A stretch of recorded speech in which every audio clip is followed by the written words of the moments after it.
MBA show. Whether you're driving, doing the dishes, or going for a walk, we got your back with our daily 10-minute business lessons for the real world.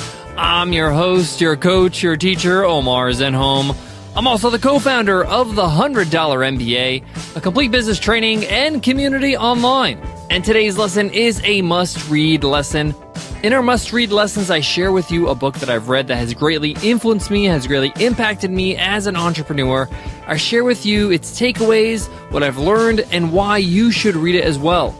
Today's must-read is Hooked by Nir Eyal. Essentially, Hooked is a handbook for designing habit-forming products. And in this book, Nir Eyal explains his 4-step framework on how to ensure that your products are under the skin of your users. He also provides practical steps to implement his teachings in your own work throughout the book. I can't wait to get into today's must-read because whatever product you're creating, if you can create a habit-forming formula within it, you can ensure that your users are using your product and will continue to use it and spread the word and continue to pay for it. All right, guys, let's get into it. Let's get down to business.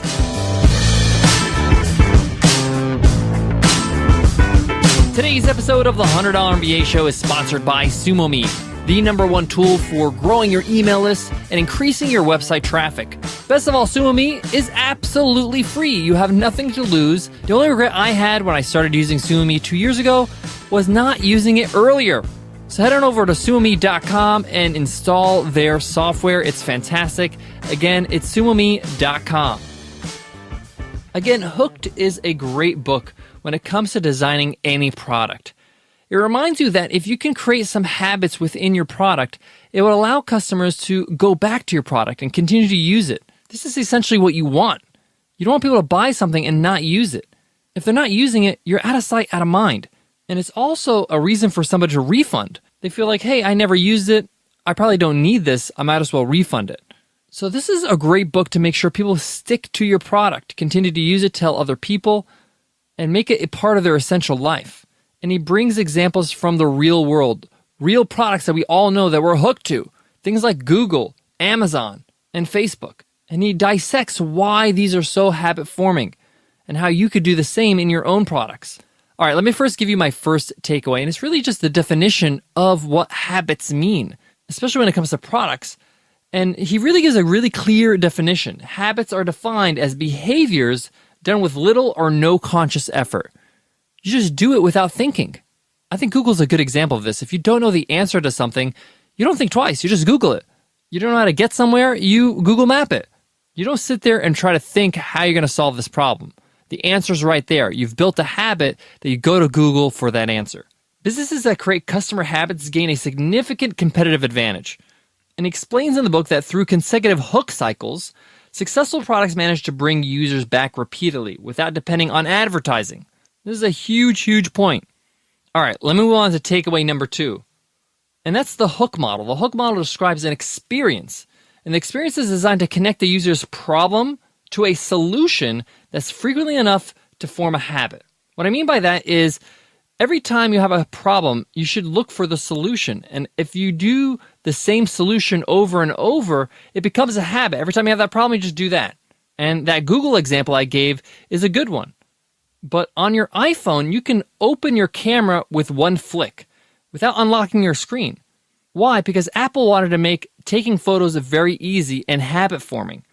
So every time you have a special moment or you have a great dish in front of you, you may want to take a picture really quickly, and you could do that quickly with an iPhone. So you have a problem. I got to take a picture quickly.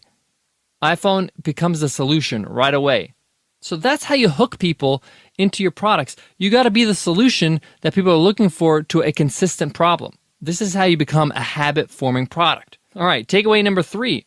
And this kind of leans on the other takeaways, and it's that all great innovations, all great products that are really successful, they're all problem solvers. But the trick is to determine what is the goal of your business or your company or your product. And he categorizes them into 2 different categories. And it's, are you a vitamin or are you a painkiller? Painkillers solve an obvious need. When people have a headache, they go for Advil or they go for Tylenol or they go for aspirin. They're looking to relieve their pain and they're looking for a solution now. In contrast, a vitamin is not to solve a problem that's immediate and it's not obvious. Instead, it appeals to users with emotion rather than functional needs. So people that take vitamins, they really take it because they want to feel like they're doing the right thing, like they are being healthy. Indeed, vitamins do help you stay healthy. There is a biological effect, but the motivation to take vitamins is so you could feel like you're being healthy, like you're planning for the future, because the gratification is delayed. You don't feel the effects of it until later. So you got to decide in your product, are you going to be a painkiller or a vitamin? And I love that analogy. All right, takeaway number 5. He has this term called triggers. And triggers can be external or internal, and it's an urge that the user will have to take action. It's the first step of getting people hooked. External triggers are things that you would see that will cause you to think about something, whether that's an ice-cold bottle of Coca-Cola or the smiley face arrow in Amazon. It triggers you to think some way or feel some way. Internal triggers manifest automatically in your mind. And that's generally how we feel when we experience the product. If every time I experience a product, I feel good, I feel comfortable, I feel excited, I feel refreshed, that's going to create a habit that I trigger myself every time I experience it because I keep getting something that I enjoy, something that helps me. So external is pushed from somebody else, internal is pushed by your own self. And let me share my last takeaway from the book. There's so many, but these are the ones that I can share in our 10-minute lesson. In the book, he talks about variable rewards, and he talks about how you have to reward your users for using your product. And that will cause a habit. People like feeling special, feeling rewarded. In the book, he says variable rewards must satisfy the user's needs while leaving them wanting to re-engage with the product. And he talks about 3 different types of variable rewards. Rewards of the tribe, and this is like social media. You want to feel recognized and special with your tribe. Rewards of the hunt, meaning that when you're looking and you're searching for material and you finally get it, you feel good. So for us, for example, with Webinar Ninja, when somebody can create a webinar quickly and easily, they've gone through the work. They want to be rewarded with a successful webinar. When they do, it triggers them to do another webinar. And then rewards of the self, which is the search for mastery. I want to be great at this thing. I want to feel like I'm moving up. That's why if you go to any kind of language school to learn a language, there's different levels. So you feel like, oh, I'm moving up in level. I'm becoming a master at this language. All in all, I felt like Hooked was a fascinating read, and it's very business-oriented. It's not just about any kind of habits, but it's about how to create habit-forming products. I highly recommend this if you have a SaaS product, a software as a service product, or a product that has a reoccurring membership. It's so critical for those types of businesses to have habit-forming products. Guys, I got more on today's topic, but before that, let me give love to today's sponsor, SumoMe. SumoMe is the #1 tool when it comes to building your email list and increasing your website traffic, and who doesn't want those things? And it's used on over 394,000 websites all across the world, including our websites. Now, SumoMe is not just one app, it's several apps in one. Let me just mention a few. One of their most popular app is the List Builder. And people have seen increases in their daily email signups by 20%. I've personally seen an increase of 15%, which is incredible. I mean, if you're getting 1,000 new emails a month, that's an extra 150 emails a month. That's crazy. They got an app called Heat Maps, which allow you to see where do your users click on your website so you can redesign your website to suit their needs. And their latest one, Discover, which allows you to get free traffic to your website by sharing other people's articles, and then they share yours.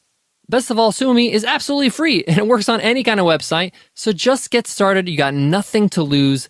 Just go to SumoMe.com and get going. Again, that's SumoMe.com. All in all, I felt that Hooked was an excellent read. They gave some really good examples and some really good insights on really how this works. How do these big companies create these habit-forming products? Now that I know and I've seen behind the curtain, I'm already starting to use some of those things that I've learned in our own business. And this is not some sort of manipulative way or evil thing you're trying to do to your customers. No, you're actually trying to create the best product possible so they actually use it over and over again. You want them to get the most out of their money. And this really helped me think of ways to make our products better. Guys, thank you so much for listening to the $100 MBA show. If you love our show, show us some love on an iTunes rating and review. And remember, everybody who leaves us an iTunes rating and review enters our weekly random draw to win a free lifetime membership to the $100 MBA Training and Community. That's a $100 value, over 180 video lessons, interviews with experts, a whole lot more. and we give it away every single Friday on Free Ride Friday. We do a weekly random draw with everybody who's left us iTunes ratings and reviews. So go ahead and give us a review because you can win next week. All right, guys. Before I go, I want to leave you with this. Some of you might be asking, how do I get through all these books? I do a must-read episode every 2 weeks. Well, I have a couple answers to that. Number one, a lot of these books that I've done on must-read episodes, I didn't read recently. I read in the past. I spent a lot of time reading books when I first got started. I've been doing this for a little over 12 years now, learning about business, building businesses. And before I do the must-read, I refresh myself. I quickly skim through the book, remember all the takeaways that I got from it. And it's kind of like looking at old memories. But a lot of the books, like Hooked, I've read recently. They're new books. And recently, I've started using a Kindle.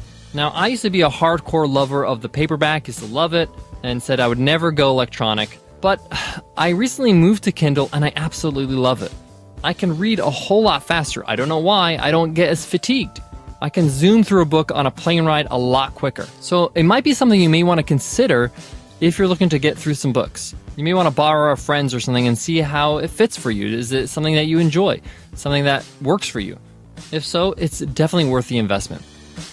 All right, guys, I hope it helps, and I hope to see you in tomorrow's episode. I'll see you then. Take care.